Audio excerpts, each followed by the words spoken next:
Information overload leads to all the procrastination and none of the results. If you open up social media, there's so much information. You've got different ketogenic strategies, you've got low-fat diet protocols, you've got fasting, you've got 90 different TikTok recipes and 3 different influencers saying different variations of similar things. This leads to not knowing what to do, not knowing what fits, what would fit into your overall structure, what even the overall structure should look like, and it leads to decision fatigue, paralysis by analysis, and overthinking and stress.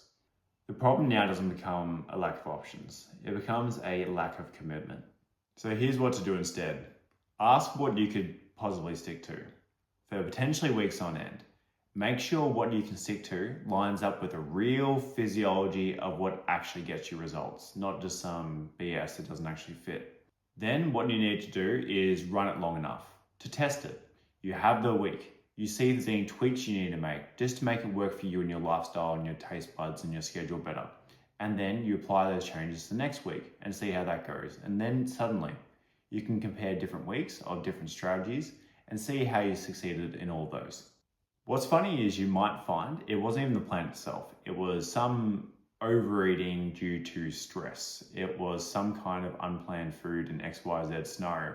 And suddenly, instead of spending your time thinking about should I try overall strategy of keto versus intermittent fasting versus the Jane from accounting diet, you can then compare, okay, what is actually the thing that's limiting my progress? And that might have been, again, the stress eating or whatever else. But unless you actually start to do the protocols, you can't actually assess what is going wrong or right. And that is what really tends to matter when we're trying to figure out what actually works for you. There's a lot of different traps and landmines in this space, and often they tend to fall into 2 different categories.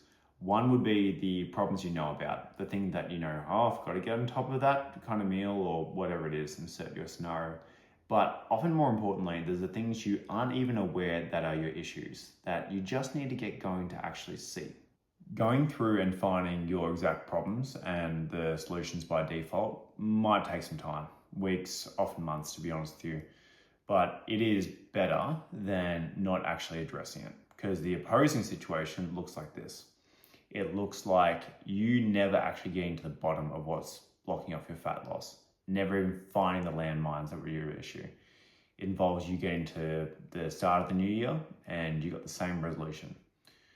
Putting on the pants or a dress and being nervous of how it's going to look.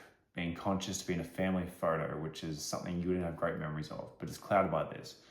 It might feel direct what I'm saying, but these are the real problems that affect people. If you don't want to go through the time, effort, and stress of finding out what these problems that are known and unknown are, I'd encourage you to press the link in the description for my coaching.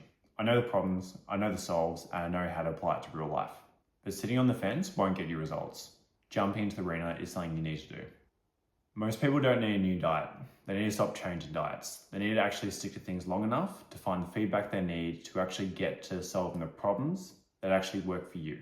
They can actually get you the results you want.